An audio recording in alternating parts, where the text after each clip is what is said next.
Some stories are not meant to be told, not because they aren't real, but because once you hear them, you start noticing things, small things, sounds, shadows, movements, and suddenly, you're not alone anymore.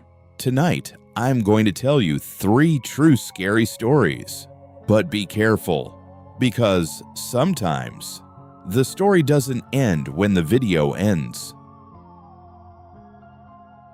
It started with a single knock, not loud, not aggressive, just soft, almost polite. He was lying in bed, scrolling on his phone, 2:46 a.m.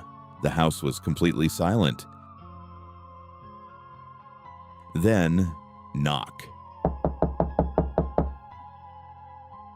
He froze, looked toward the door. Nothing. He waited. Silence again. He shook it off. Probably the wood expanding. Old houses make noise. That's normal. He turned back to his phone. A few minutes passed. Then again. Knock.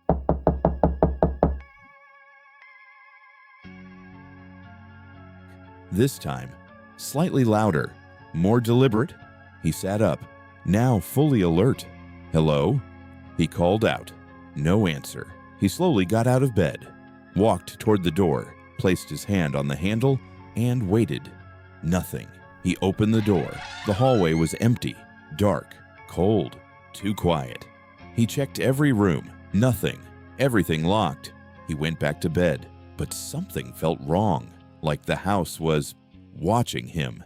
At exactly 3 a.m., it happened again. Knock, knock, knock 3 times. Slow, even, controlled. But this time, it wasn't coming from the door. It was coming from inside the room. He turned his head slowly toward the closet. The door was slightly open, just a few inches.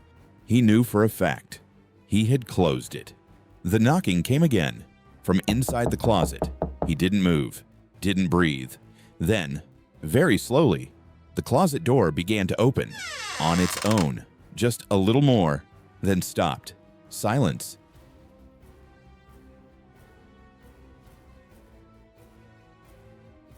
And then, a voice, soft, barely audible. Don't open it. He didn't sleep that night. She found the video on her phone, but she didn't remember recording it. The timestamp showed 3:12 a.m. She was asleep at that time. At least, she thought she was. Curious, she pressed play. The video started in complete darkness. Shaky camera, heavy breathing. Then slowly, the image became clear.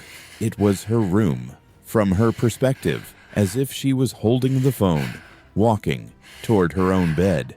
Her heart dropped because on the bed, she was sleeping, completely still. The video version of her walked closer, step by step, slow, unsteady, like she was barely in control. Then the camera tilted and focused on her face, sleeping peacefully. But something was wrong. Her eyes, even though she was asleep, her eyes were slightly open, watching. The video version of her moved even closer, now standing right next to the bed. The breathing got louder, more unstable. Then suddenly, the video cut, black screen, but the audio continued. A whisper, not hers, not human. You shouldn't have watched this. She dropped the phone, hands shaking. She checked the room. Everything normal. Nothing moved, nothing out of place. But when she looked back at the phone, the video was gone. Deleted. No trace. No file. No history. Nothing. Except one new notification from her own number. A message. Tonight again. He lived alone. Top floor apartment. No neighbors above. No one could access the roof. At least, that's what he was told. Every night around 1:30 a.m., he heard footsteps above him. Slow, heavy, dragging. Step, drag, step, drag. At first he ignored it. Probably pipes or building noise, but it happened every night, same time, same pattern. Eventually, he reported it. The landlord checked. No one on the roof, no access, locked. But the sound continued, night after night. So one night, he decided to record it. He placed his phone on the table, waited. 1:30 a.m., right on time. The footsteps started, louder than ever, directly above him. He stayed still, listening, recording. Then suddenly, the sound stopped. Dead silence. For a few seconds, then something changed. The footsteps weren't above him anymore. They were on the stairs, outside his apartment, coming down. Step, drag, step, drag. Closer, closer. He held his breath. The sound stopped right outside his door. And then, a shadow moved under the gap. He stared at it, frozen. Then slowly, the handle began to turn. He didn't move, didn't blink. The handle turned halfway, then stopped. Silence. A long, heavy silence, and then the footsteps went back up. Step, drag, step, drag.